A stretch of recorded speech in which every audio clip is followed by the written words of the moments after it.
She hadn't eaten in days. Her name barely left her lips before her knees gave out. The man who hadn't spoken since his wife's death caught her as she fell. And in a town built on silence, their story began with a whisper too loud to ignore. The girl collapsed before she could say her name. One moment, she was a shadow against the setting sun, stumbling down the hill toward the cabin like her legs were made of glass. The next, she was on her knees, fingers clawing at the dirt, eyes glassy and gone. She didn't knock, just fell forward against the weather-beaten door with her whole weight behind her, like the wind had given one last cruel shove. Elias Ward hadn't spoken in 4 years. Not one word, not even to himself. Not when they buried her. Not when the neighbors stopped coming around. Not when the mine sent men to repossess the tools he never touched again. But when the sound of her fall cracked against his quiet, he stood up from the single chair where he sat each dusk and crossed the room without thought. He opened the door. She lay half-curled on the porch, ribs too sharp beneath her thin blouse, a bleeding gash above one brow and one boot missing. Her hair was wild, dark as pine bark and tangled from wind and weeds, and her lips were cracked, whispering nothing that made sense. One hand stayed curled around something. He thought it might be a scrap of cloth or a child's bonnet, but he couldn't be sure. Elias crouched and reached for her shoulder. She flinched, even unconscious. He hesitated, watching the tremble in her fingers before lifting her gently as if he might shatter her. The girl weighed little more than a sack of kindling. Her skin burned with fever. He carried her inside. The fire was already low, but he added wood with one hand while the other kept her upright against his chest. She didn't wake, but a noise escaped her throat, half sob, half breath. He laid her down on his cot, dipped a rag in cool water, and wiped the blood and sweat from her brow. He didn't ask who she was. Couldn't. But as he worked, her fingers loosened around the bundle she clutched. It fell open against the blanket. Not a bonnet, just a strip of linen with a name sewn into it in coarse red thread. May. She woke in the night with a scream so sudden he dropped the kettle. Her hands scrambled behind her like she thought someone was chasing her still. Elias stepped back, not out of fear, but to give her space. She didn't notice him at first. Her eyes darted to every corner of the cabin, chest heaving, limbs tense. When she finally saw him, she stopped. "Where am I?" Her voice was brittle, as if her throat had splintered from too much silence. He didn't answer. "Just set a tin cup beside her on the stool." "Did they send you?" she asked, hoarse. He shook his head. She blinked slowly. "Are you going to talk?" He didn't move. "Guess not," she murmured. She sipped the water, then curled into herself, like she thought she might disappear if she got small enough. By morning, she was strong enough to sit up. Elias brought her bread, hard but warm, and didn't watch as she ate. When she finished, she finally said, "I'm May Harrow." He nodded. She squinted at him. "You live out here alone?" Another nod. "Why?" Elias turned away. He didn't expect her to keep talking. Most people stopped after they realized he wasn't going to, but she didn't. She asked him where she was, how far from Dust Creek, whether it was still winter, on the mountain ridge. When he gave no reply, she just kept filling the silence with words. Her voice, even dry and trembling, was a sound that hadn't existed in this cabin in years. May said she'd come from further east. She'd been riding, with family, 2 uncles, an aunt, a cousin. They were headed toward gold and dry land, that's what they said. But once they crossed into Arizona territory and the supplies thinned, they started treating her like she was just another mouth to feed. One night, they took her boots while she slept and rode on without her.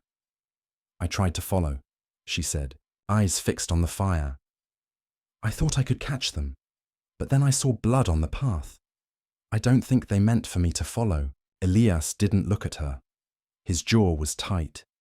May didn't cry. She looked like maybe she'd already run out of tears days ago. That afternoon, a rider came down the trail. Elias saw the dust first. He stood on the porch, axe in hand, not threatening, Just steady. The rider slowed when he saw Elias. He was young, clean-shaven, sharp-eyed. Said his name was Landry Parr. Claimed he was with the postal run, but didn't have a sack with him. Just a revolver, half-holstered, and eyes that searched past Elias's shoulder like he expected someone to be inside. "You had any girls come by here?" Landry asked, casual. Elias didn't blink, just shook his head. Landry smiled. "Sure about that?" A long silence. "Well," Landry said after a moment, "if you see one, brown hair, maybe bleeding, probably a little wild. Don't let her fool you. She's trouble. Family had to cut her loose. Crazy in the head, from what I hear." Elias didn't move. Landry tipped his hat and rode on, but his smile never reached his eyes. When Elias came back inside, May was standing, pale but upright. "He's looking for me," she whispered. He nodded once. "You believe what he said?" He shook his head. Her chin trembled for half a second, but she caught herself. "Then I should leave." Elias stepped between her and the door. "You don't even know me." He said nothing. She looked at him a long while, then sat back down. The days that followed were quiet. May regained strength slowly, taking to wandering, the edge of the woods for firewood, sitting with Elias at dusk, saying things he never answered. But the silence between them shifted, became companionable. She found a wooden carving beneath his bed one morning. A woman's face, smooth and half-finished. May didn't ask, but Elias noticed her find it. That night, he threw it into the fire. She didn't speak of it again. But one morning, after nearly a week, May stood in the doorway and said, "You lost someone too, didn't you?" Elias didn't nod this time. Didn't move. May stepped outside before he could walk away. "You think I'm going to bring danger here?" Still, he didn't answer. "Then maybe I should really leave. For your sake." He turned toward her, slow, and then, in the silence that followed, something strange happened. Elias took off his hat, stepped aside from the doorway, and pointed not out, but in, back toward the cabin. It was the closest thing to a spoken word he'd offered anyone in years. May stared at him. But before either of them could move, the silence shattered again. This time by the crack of a gunshot in the distance, sharp and unmistakable. The sound echoed longer than it should have in the valley, carried on the still air like a memory that didn't want to die. Elias didn't flinch. He stood stone still, jaw hard, eyes fixed on the line of trees that circled the clearing. But May stepped back into the cabin, breath quickening, hand tightening around the frame. Her voice dropped into a whisper, not out of fear, but certainty. "They found me." Elias didn't correct her. He couldn't. He just took down the rifle he hadn't touched in years and set it on the table without a word. May didn't move to touch it. She looked at him, then at the rifle, then at the door like it was already about to be kicked in. Her voice trembled. "Why help me? You don't know what I've done." He turned toward her slowly, shook his head. "You should ask." But he didn't. That afternoon, Elias cut fresh wood, twice as much as usual. He sharpened the hatchet, patched a weak spot in the wall, and tested the lock on the back door, which hadn't been used since the day his wife died. May watched from the window. She didn't offer to help. It was clear he wasn't preparing for winter. He was preparing for something else. She didn't sleep that night. The fire stayed low but alive, and Elias sat in his chair by the window as he always did, rifle across his lap. May lay on the cot, blankets pulled to her chin, eyes fixed on the rafters. Her voice cut the dark around midnight. "My uncle tried to sell me." She said it as if reading it off a paper someone else had written, a fact that no longer belonged to her, but refused to be forgotten. Elias didn't move. Back in Pinedale. I knew what was happening before he said a word. He'd been drunk 3 nights in a row, whispering to himself about needing silver, needing trade. Then that man came, dressed too fine for someone passing through. He looked at me like I was already gone. Her voice cracked. Not with grief, with fury. A cold, sharp fury that hadn't been safe to feel until now, but the deal went bad, or the man changed his mind. Either way, I ran. Didn't stop for 2 days. I don't even know if they're following me because they want me back, or because I know what they tried. Elias still didn't speak, but he turned his head just enough that the firelight caught the long scar that ran from beneath his ear to his jaw. May hadn't seen it in full until then. It made his silence heavier somehow. Not cowardly. Chosen. The second shot came 2 nights later. Closer this time. Not a warning. A signal. Elias moved faster than May expected. They left the fire cold, the windows shuttered. He stashed the rifle beneath the table and gestured for her to take the cot while he settled near the door. It was the kind of silence that had weight to it. Measured, not fearful. But May's nerves didn't share his calm. She lay stiff beneath the quilt, every muscle tight, every breath shallow.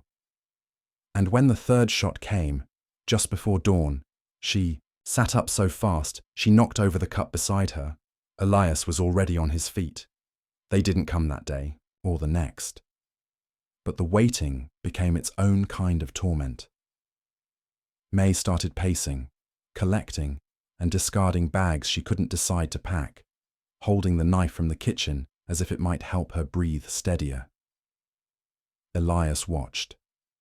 Then, one morning, he walked out and didn't come back for 2 hours. When he returned, he laid a bundle on the table. Inside, a pair of boots, not new but sturdy, small enough to fit her. May looked from them to him. "You went to town?" He nodded. "Why?" He didn't answer. She unwrapped the boots slowly. Inside one, tucked in the toe, was a note. In a woman's hand. Elegant, looping cursive. "They're asking questions about her. Pa stopped by, said she's dangerous. But I remember you, Elias. And I trust your judgment more than theirs." There was no name signed, just an initial. May touched the ink with her fingertip. "She's a fool to trust you." Elias tilted his head. "I mean, no offense. But you don't talk. You don't explain. What if I really am dangerous?" He gave her a look that somehow said everything. "I've known real danger. You're not it." That night, May dreamt of her aunt. Of being left in the woods with nothing but that rag with her name on it. Of the man in Pinedale staring at her like a wolf weighing a rabbit. She woke gasping. Elias was at the fire again. Always. The fire. Watching flames more than heat. She crossed to him slowly. Sat. I think I wasn't supposed to make it to your door." He didn't answer. "They figured I'd die before I got far. Maybe that was easier for them. Easier than killing me outright." Elias stirred the coals. May swallowed. "Why'd you let me stay?" A long pause. Then, for the first time, Elias moved differently. Deliberately. He reached into the satchel by his chair and pulled out something wrapped in oilcloth. Slowly, carefully, he unfolded it and passed it to her. A drawing. Charcoal on paper, smudged at the edges but precise. A woman's face, full of quiet, intelligent sorrow. May didn't need to ask who it was. "She's beautiful." He nodded. "Once. And she's gone." He didn't need to nod again. May held the drawing longer than she meant to, then set it on the table. "What happened to her?" Elias hesitated, then touched his scar. May didn't speak, didn't ask for more. But in that moment, something shifted between them. Not affection, not yet, but recognition. 3 days later, they came. It wasn't Landry Parr who knocked. It was someone else. Elias watched through the slats of the shutter. Older, man, heavy-set, with the face of someone used to giving orders and not being questioned. May didn't recognize him, but the way the man shouted her name told her everything she needed to know. "May, girl, I know you're in there. Don't make this harder than it's gotta be. Your uncle just wants you to come back." She flinched. "You think this man's going to protect you? You don't even know his name. We're your family. Elias stood, rifle in hand. Don't make us come in there. May's breath caught.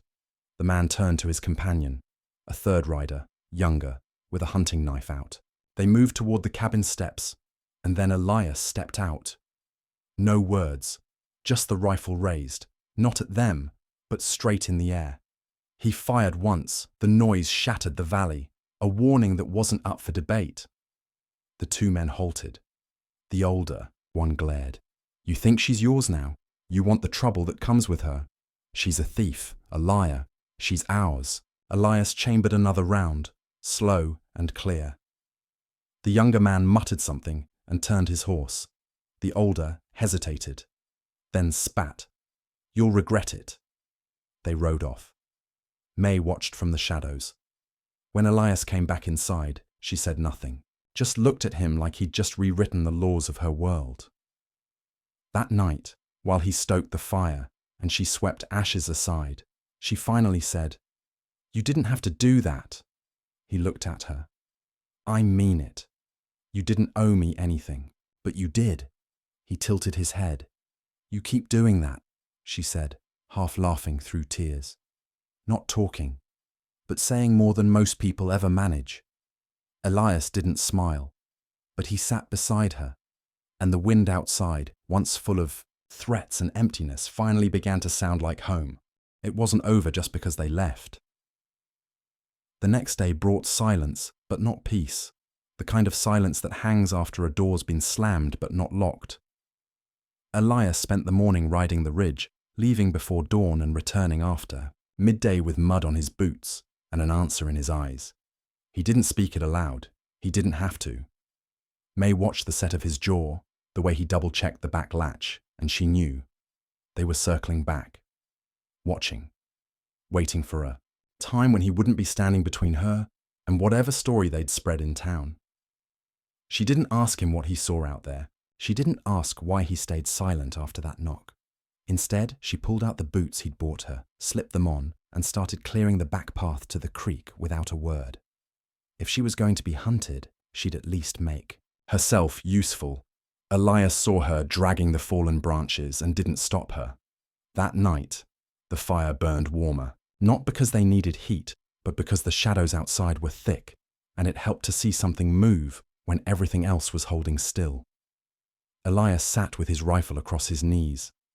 May sat beside him, legs pulled to her chest, hands curled around a chipped mug she hadn't touched in half an hour. You ever get tired of not saying anything? She asked. Elias raised an eyebrow. I mean it. Doesn't it eat at you? He looked into the fire, tilted his head.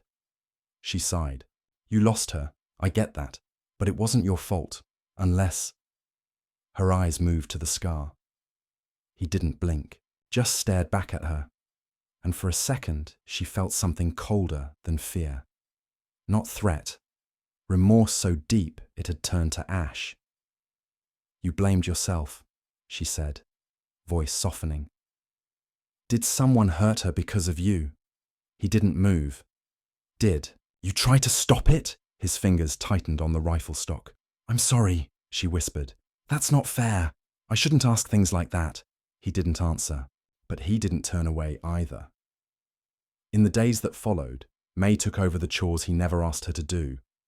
She gathered herbs she recognized from her aunt's books, patched the fraying edge of the curtain, even mended one of Elias's shirts. It didn't matter that the stitches were crooked. When he saw it folded neatly on the table, he gave a small, quiet nod that made her throat tighten. He hadn't thanked her with words. He hadn't needed to, but peace never lasted more than a day or two. Late one afternoon, Elias found a piece of twine tied to the handle of the back gate.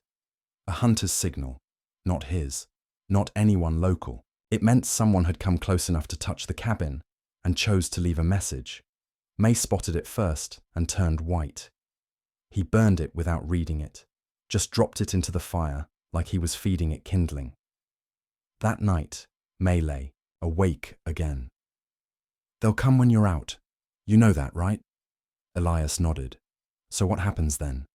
He looked at her, then toward the rifle on the wall. You going to kill them? He didn't answer.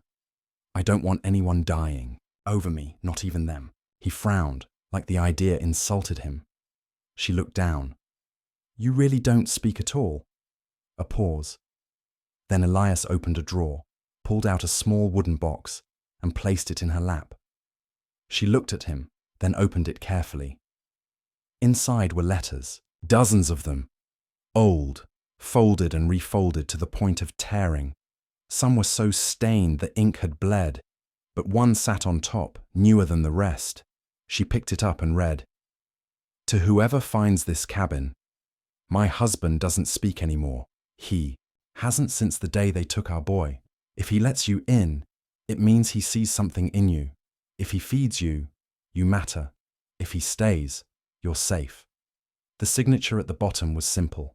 Lenora R. May read it again, slower this time. She touched the name. This was your wife. He nodded. Your son. A longer pause, then a small nod. She closed the box and handed it back with both hands. I won't let what happened to them happen again. Elias didn't. Take the box, right away. His eyes searched hers like he was trying to find something buried in her face. Then he slowly placed it back in the drawer. They didn't speak again that night. But in the morning, Elias handed her a map. Not a new one, creased and marked. He pointed to a route through the hills, then to a cluster of small marks leading west. You want me to run? He shook his head. You want me to know the way out? He nodded. May looked at him for a long time, then folded the map and slid it into her satchel. I'm not leaving unless you're coming too. He didn't answer. The next few days passed in tense quiet. They ate in silence, worked in tandem. It began to feel like a rhythm, one that May hadn't known she needed, but the question hung over them. When would the next rider come? The answer came sooner than they wanted. May had gone down to the creek alone, just for water. It wasn't far. She'd walked it a dozen times. But halfway back, she heard hooves. She crouched low, heart hammering. 2 horses. 2 men. The same pair from before. They hadn't seen her yet. She didn't run. She walked wide around, climbed, through the rocks, and waited until they passed. But what she saw chilled her to the bone. They weren't riding toward the house. They were setting a trap. One man circled left, the other right.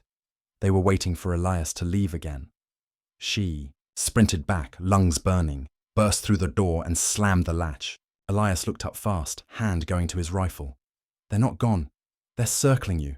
You can't leave tomorrow, not even to hunt. He stood. I saw their faces.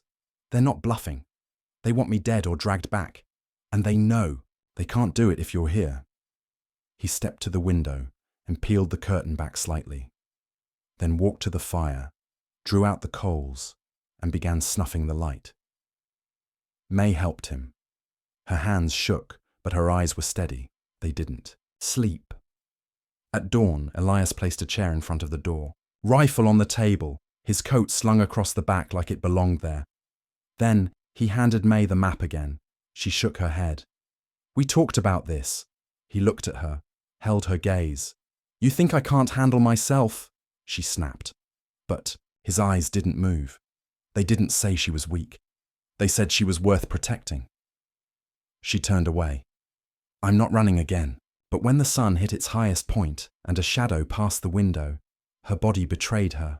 Feet backing up, heart racing. A knock. No voice this time. Just that knock. Then another. Elias didn't move. May stepped forward, and a third knock, harder. She reached for the door. Elias raised his hand, not to stop her, but to say, let them make the mistake first. A pause. Then the sound of boots stepping back, and something else, metal scraping against wood. They were pouring oil at the walls. May gasped. They're going to burn it. Elias looked at her, and in that moment, she saw something she hadn't seen before. Not fear, not even anger, but promise. He picked up the rifle, stepped to the door, and without hesitation, he opened it. The man on the porch didn't expect the door to open. He staggered backward, sloshing the tin can in his hand and nearly dropping the match he'd been about to strike. His surprise cost him a second too long. Elias stepped forward with the rifle raised, not aimed, just visible. The second man, posted to the side of the cabin with another can of lamp oil, froze mid-pour, and then everything held still. It wasn't a shootout, not yet, but something about Elias standing in that doorway, tall and unmoving with the blackened rifle in his grip and the wind kicking his coat aside, made both intruders hesitate. The first man, a long, bony figure with sun-split lips and an old trail hat, lifted his hands in a mock display of surrender. "Well now," he drawled. "Didn't mean to cause a fuss. Just thought this place might be abandoned." May stepped into view behind Elias, the wind tugging at her dress, her eyes locked on the men with unblinking fire. The second man, stout, red-faced, wearing a crooked badge on his chest, recognized her instantly. His expression soured. "Should have known you'd come crawling to some hermit," he muttered. "You run like a stray dog and act shocked when someone tries to catch you." Elias didn't lower the rifle. May stepped forward. "This is Elias, and this land isn't yours. You've got no badge here, even if you stole one off someone who did." The red-faced man stiffened. "Don't push it, girl. You still belong—" "I don't belong to anyone," May snapped. "Least of all you, Abel." That name. Elias's eyes flickered. May didn't notice. Her pulse was roaring in her ears. "You should go," she said. "You come back here again, he won't just open the door." The tall one, probably the talker of the two, chuckled low. "You hear that, Abel? Sounds like she's put her faith in a mute and a prayer." Elias stepped off the porch. Abel reached for his sidearm. May shouted, "Don't!" But Elias didn't raise his weapon. Instead, he walked right past the men, down the trail that led toward the creek. He knelt, picked something up, a small discarded badge, and held it up. Then, without breaking stride, he tossed it back, toward Abel's feet. Abel flinched when it clinked against the rocks. "You don't scare him," May said.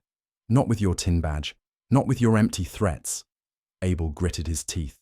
"You made a mistake, girl. Mark me." He turned. The talker hesitated, but followed. Elias stood by the creek watching them go. May joined him, heart still thundering. "You know him?" she asked. Elias nodded once. "How?" He didn't answer. But in his eyes, something dark flickered, a shadow older than she could guess. That night, they didn't speak, but neither did they rest easy.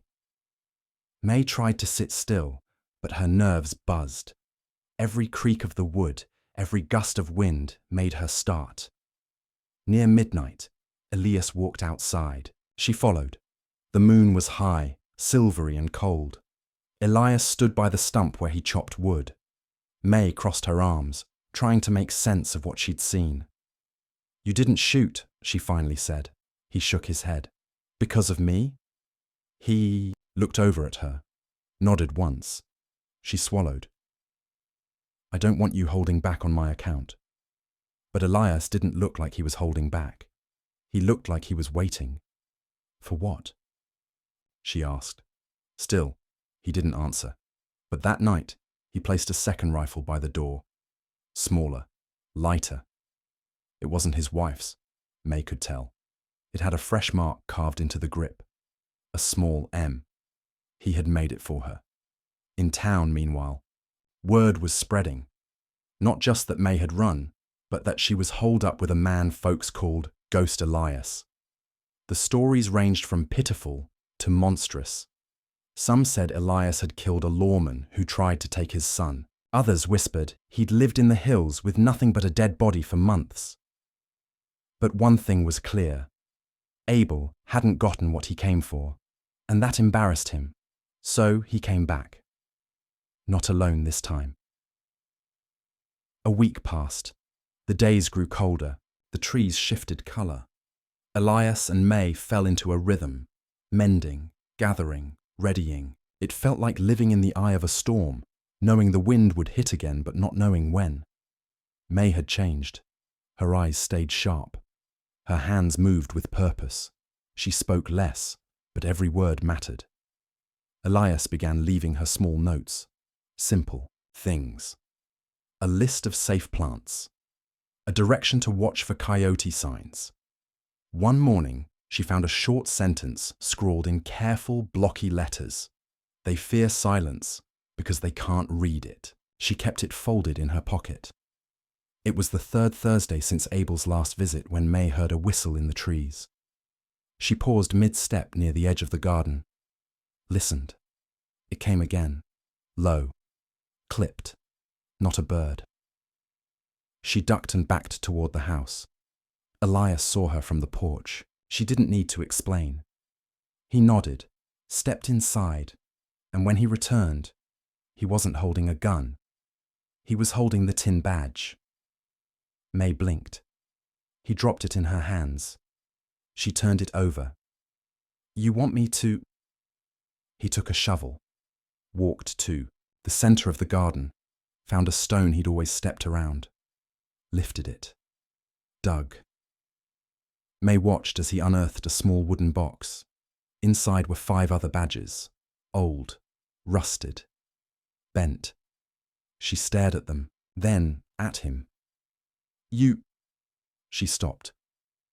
Elias looked at her with the kind of patience that only came from someone who'd buried a part of himself long ago. "They came here," she whispered. "One by one. Just like Abel." He didn't nod. Didn't move, but she understood. "You didn't start the fight." He glanced at the tree line. "They came, thinking you were weak. This time, a faint nod. And you never spoke a word, because silence is what they deserved." He touched the M on her rifle, then looked at her, eyes heavy with the weight of truth she hadn't asked for, but now carried. The whistle came again. This time, closer. Elias placed the box of badges back in the hole, covered it, stood. May stepped beside him, her rifle in hand. They didn't need a plan, they had each other. The men who came this time were louder, bolder. They didn't knock. They shouted, "We know you're in there." 5 of them, all armed. Elias stayed out on the porch, in full view. May stood by the open door, watching. "You harboring a fugitive, Elias?" one of the men called. He didn't answer. "That's fine. You don't need to. We've got a warrant." Another man laughed. "Warrant's just a word when the judge signs it with a bribe." May stepped out. "Show it then." The laughter stopped. One man, younger, smug, raised his rifle. "Girl, we don't need your permission." Elias raised his. Everything froze. The younger one faltered. "You really gonna pull that trigger over a stranger?" May stepped forward, lifting her own rifle. "I'm not a stranger," she said. "Not to him." The leader, older, thick-jawed, held up a hand. "We don't need blood, Elias.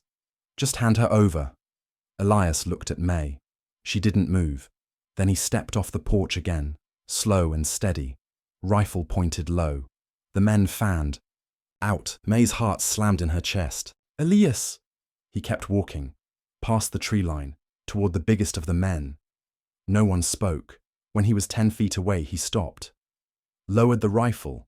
The older man frowned. "You surrendering?" Elias reached into his coat pocket. May tensed. He pulled out a folded piece of paper, held it out. The man took it, sneered. "What's this, your will?" He opened it, and his face paled. He passed it to the man beside him, who swore under his breath. May stepped forward, confused. The younger man looked at Elias, disbelief twisting his face. You got him to sign this?" Elias didn't move. The leader balled the paper in his fist. "It don't matter," he spat. "Out here, law's what we make it." He turned to shoot, but Elias was faster. The rifle fired once. One shot, clean, practiced, unhesitating. The older man's gun hadn't even cleared his holster before he hit the ground, a spray of dust rising around his boots as his legs buckled. The others scattered, but not far. They hadn't expected Elias to act. They'd heard the stories. Of course they had. but none of them had believed he'd still be capable of it. Not until they saw their leader drop without a sound, and Elias already cocking the rifle again. Before they'd moved an inch, May stood behind him, breath frozen in her chest. She hadn't seen him shoot before. Not like that. There'd been a silence around Elias that made violence seem like something beneath him, like a language he'd long since unlearned. But in that moment, there was no doubt. He was fluent in it. He just chose silence. The others didn't draw their weapons. One by one, they dropped them to the ground. "I didn't come here to kill anybody," Elias said. His voice was low, rough from disuse, but even. "But I'll bury the next man who tries to lay a hand on her." It was the first time May had heard his voice. Her knees nearly gave. The man beside her, this widower who hadn't spoken a word in years, had saved it for this. For her. She gripped the doorway tighter, holding back the flood inside her. The remaining men backed away, hands up. One of them, barely older than May, locked eyes with her. "We didn't know," he said quietly. "We thought..." She wasn't. "Yours to take," Elias said. The man nodded once, then turned and fled. The others followed. In the dirt, the body of their leader lay still. Elias didn't watch them go. He simply stood there for a long while, rifle still in hand, then turned, back toward the house. May hadn't moved. He reached her and she whispered, "You spoke." His eyes searched hers. "You mattered." She felt it then, something deep and old rising in her chest. Not love, not yet, but the shape of it, the quiet possibility of it, blooming slow like fire from coals. She reached for his hand. He let her take it. They buried the body under a sycamore tree near the creek. Didn't mark it, didn't speak over it. Elias simply lowered his hat for a moment, and May followed suit. Then they walked back in silence, side by side. That night, the wind returned. Not the kind that rattled windows, but the kind that whispered against walls, like voices arguing far off. May couldn't sleep.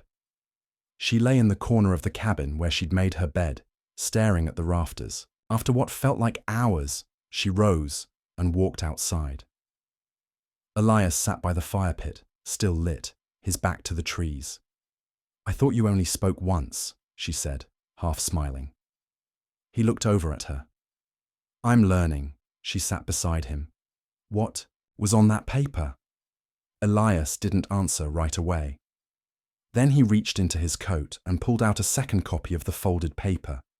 He handed it to her. She unfolded it. At first glance, it looked official. County letterhead, seal, signature. It was a statement from the circuit judge in Rawlins. A formal declaration that May Bell was no longer under the custody or authority of Abel Grieve, nor any man affiliated with the dissolved land claim her family had used as leverage. It stated plainly that she was, by law, her own person, free to live as she pleased, and that any action taken against her without cause would be considered unlawful coercion or worse. "But how?" she whispered. "How did you get this?" Elias leaned back. "I knew the judge before the silence, before the mountain, before the cabin." May traced the lines of the paper with her fingers. "You went to town?" He nodded. "When?" "Day after you arrived, when you were still sleeping." She stared at him. "You didn't even know if I'd stay." He looked at her then, really looked. "I hoped you would." Her throat tightened. She had no words. The next morning, the air shifted. You could feel it in your bones. No birdsong, no rustle of animals, just stillness. Elias moved through it like a man expecting something. He checked the fence lines, double-checked the rifle stocks. May helped where she could, but there was something in his movements that unsettled her. "Do you think they'll come again?" she asked. Elias didn't answer, but the look in his eyes was enough. It wasn't over. She walked to the garden, trying to calm her nerves, when she spotted the small piece of cloth caught on the fence post.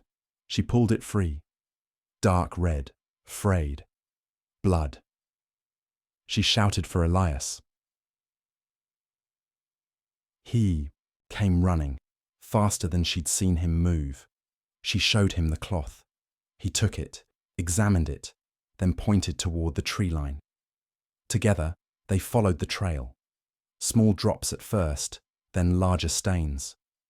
The path led around the north ridge and down toward a dry gully, and that's where they found him, the youngest of the men who'd come with Abel, the one who had locked eyes with May. He was bleeding from the side, pale, feverish. I didn't know where else to go, he said weakly. May knelt. What happened? They turned on me, he whispered. Said I was soft. Said I shouldn't have walked away. He looked at Elias. I'm sorry. I didn't know what they'd planned. I thought it was just a warning. May looked at Elias, unsure. He nodded. They carried the boy, his name was Jonas, back to the cabin. May boiled water. Elias stitched. The wound. Jonas didn't cry out once. They're regrouping, he said through gritted teeth. They're coming back. How many? Elias asked. Too many. Elias stood. May rose with him. We can't stay here, can we? Elias looked out at the horizon. No, he said. Not for long. They worked quickly, packed what they could, left the rest. May wrote a note and tucked it in the crack of the door. We're not running. We're choosing not to fight you again. But if you follow us, you'll see what silence looks like when it finally breaks. They headed east, Elias leading, May in the center, Jonas behind on a makeshift crutch. They didn't speak much, but the silence between them was thick with something stronger than fear. At dusk, they reached the old mine shaft Elias had mentioned once, buried in the hill past Widow's Cradle. It wasn't much, just timbers, half rotted and barely standing, but it was shelter. They camped there, lit no fires, spoke in whispers. Jonas slept first. Then May looked at Elias. Why this place? He hesitated.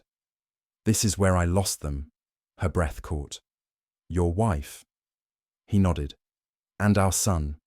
He sat down, slowly, beside a half-buried beam. We used to bring food to the workers.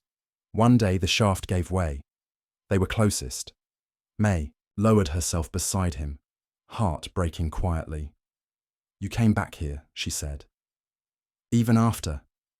I needed to remember. She touched his hand. He didn't pull away. You don't have to carry all of it alone, she said softly.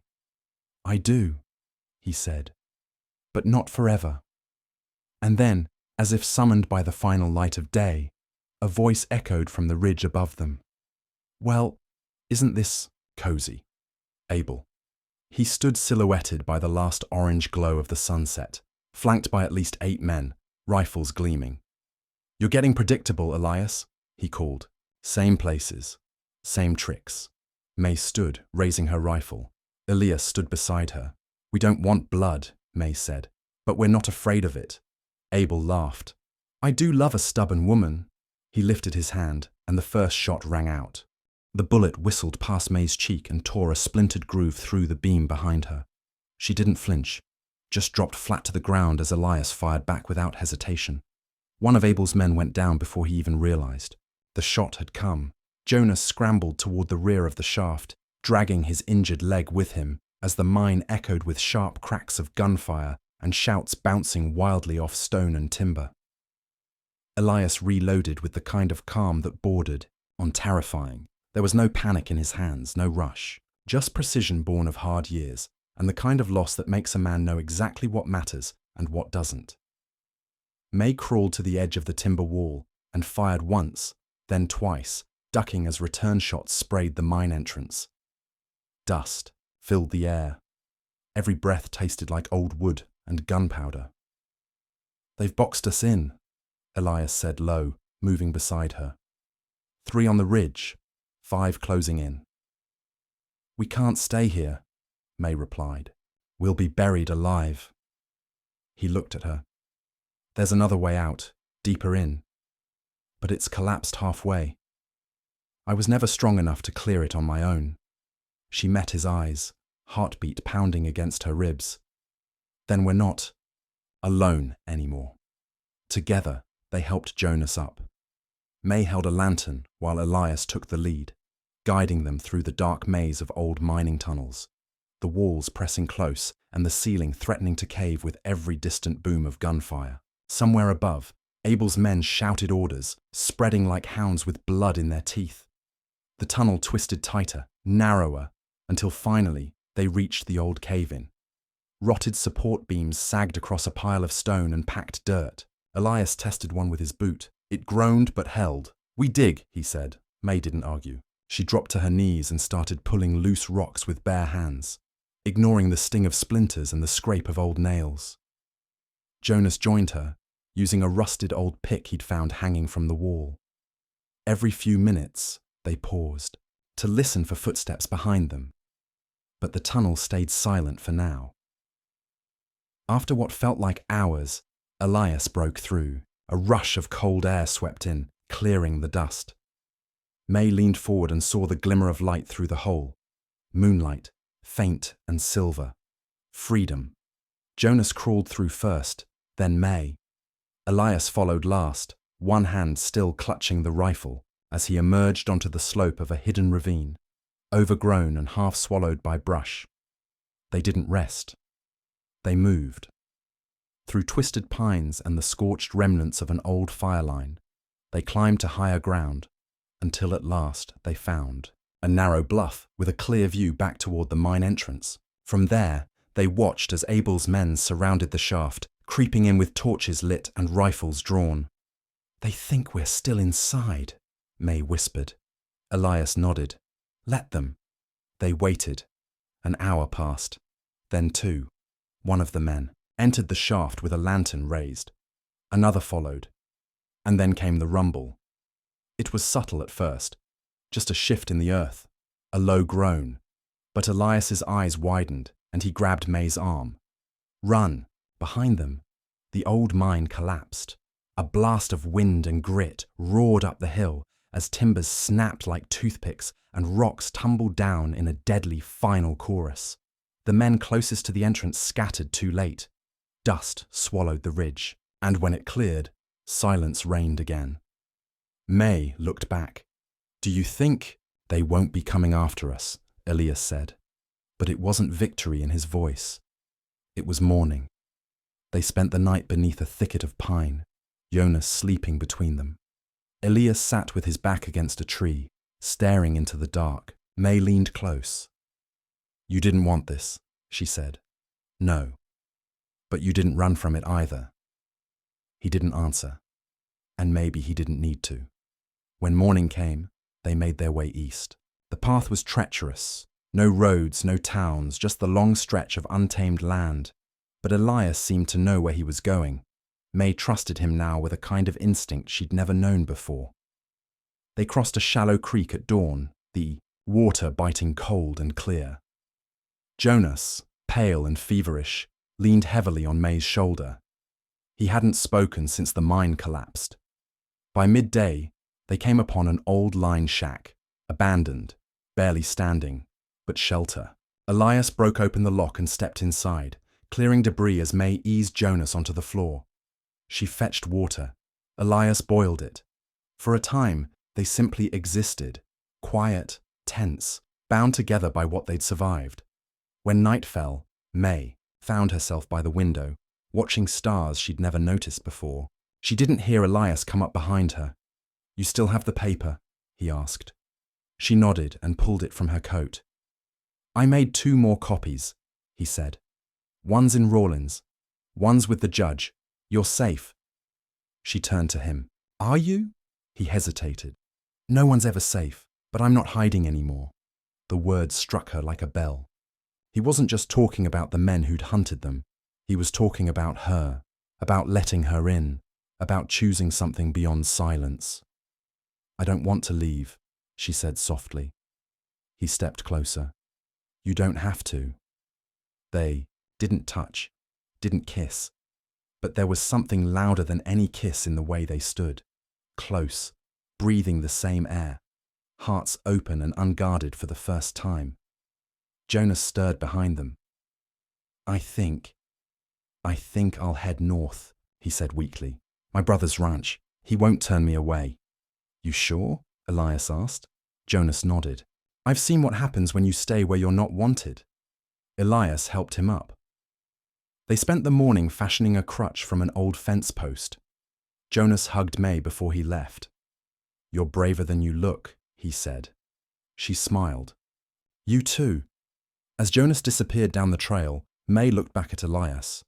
What now? He glanced toward the sunrise. You ever built a house? She blinked. What? He pointed to the ridge beyond the creek. There's good land there, strong soil. We could build something that's ours, not just a shelter, a home.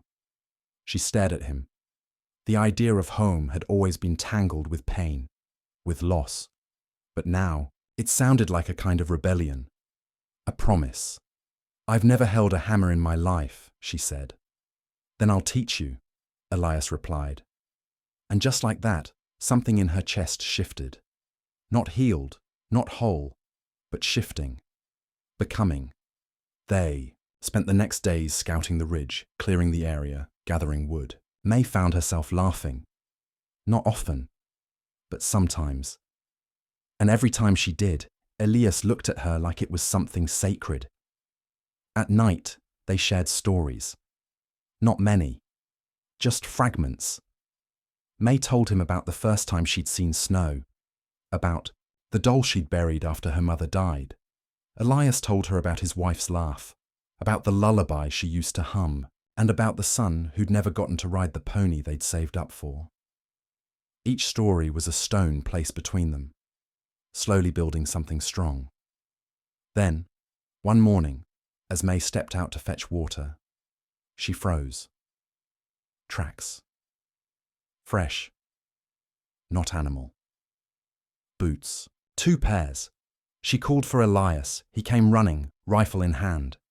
He saw the prints, examined them. They're watching, he said. Who? He didn't answer. That night, they didn't sleep, just waited. When the knock came, it was soft. May stood behind Elias as he opened the door. A woman, thin, older, trembling. I'm looking for my daughter, she said. Her name's May Bell. May didn't move. Not at first. Not when Elias asked the woman her name. Not when the wind pushed gently through the open door, rustling the hem of her dress.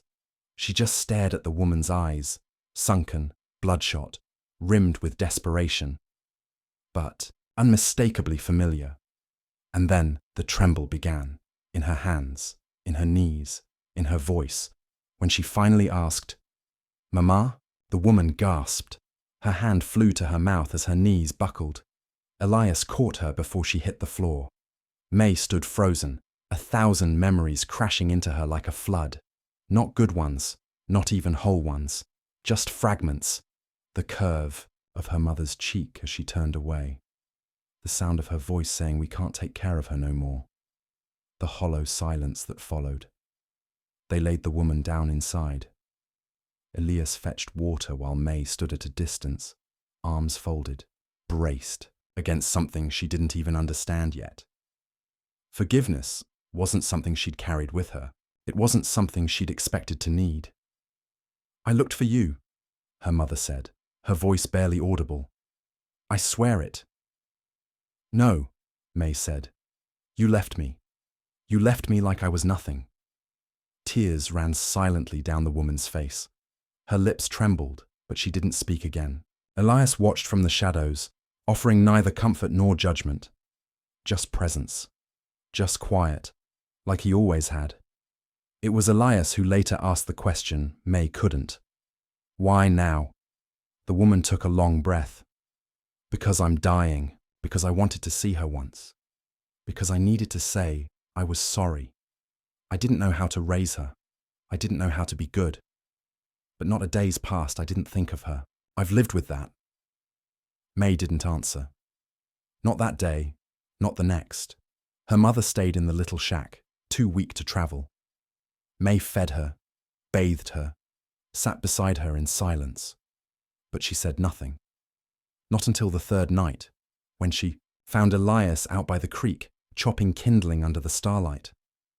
"I don't know what I feel," she said. "You don't have to know," he replied. "But what if I hate her? What if part of me still wants to?" He set the axe down gently. "Then hate her, for as long as you need. She gave up her right to anything else when she gave you up." "But then she came back," May said.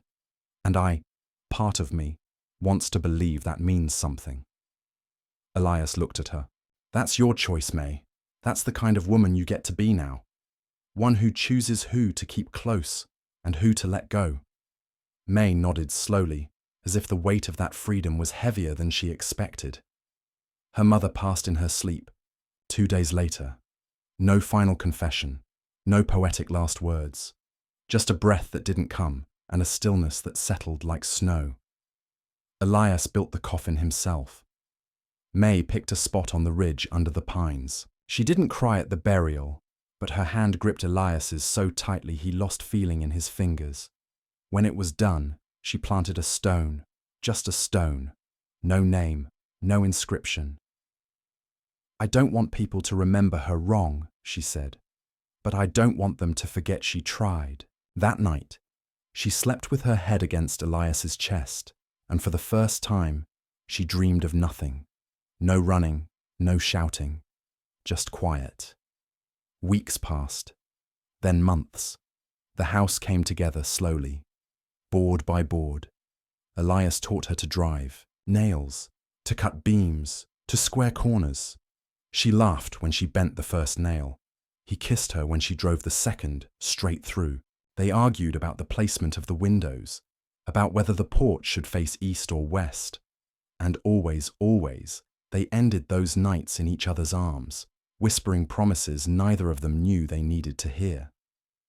Sometimes people passed through, a drifter, a schoolteacher on her way to Cheyenne, a preacher who asked if they were married. Elias just smiled. May told him no, not yet. But the day came. Elias didn't propose, not with a ring or on one knee. He just held out a piece of carved wood, his late wife's brooch, reshaped into something new. "I don't want to replace what we lost," he said. "I want to build something that never existed before. With you." May cried then. And for the first time, the tears didn't sting. They healed. They were married by that same preacher when he returned in the spring, just the two of them, and a field of wildflowers blooming behind the new-built home. They didn't invite anyone. Not because there was no one to invite, but because the ones who mattered were already there. Jonas returned come summer, walking with a slight limp and a smile he hadn't worn in years. He brought stories about the ranch, about cattle, about a girl who wrote him letters. May didn't ask if he planned to stay. She didn't have to. He came back again in autumn, then again for Christmas. Each visit, he brought something, coffee, flour, a small gift for the baby. Because yes, come winter, May carried new life. Elias wept when she told him, not with sobs, not with words, but with a kind of trembling that started deep in his chest and never fully stopped. He held her as if she were made of glass, and that night they sat by the fire without speaking, just breathing, just being. The town they once feared found them eventually. A rider came, asking if they were the ones who'd been holed up in the canyon. Word had spread about the mine, about Abel, about the woman who brought down a man by surviving him. Elias stepped outside, rifle slung. The rider paused, saw May standing tall behind him, and tipped his hat. "They're not looking anymore," he said. "Whatever fight you were in, seems it's over." Elias nodded, but he didn't relax until the man rode away. "I don't want the world," May said that night. "I just want this ridge, this house, this child." Elias touched her stomach. "Then that's what we'll protect." When the baby came, screaming, strong, eyes wide like she knew things already, May named her after Elias's late wife, not to replace her, but to honor the beginning she'd given them both. They danced on the porch that night, under the stars, barefoot and laughing, and no one saw them. No one needed to, because they were no longer lost, no longer waiting to be found. They were home.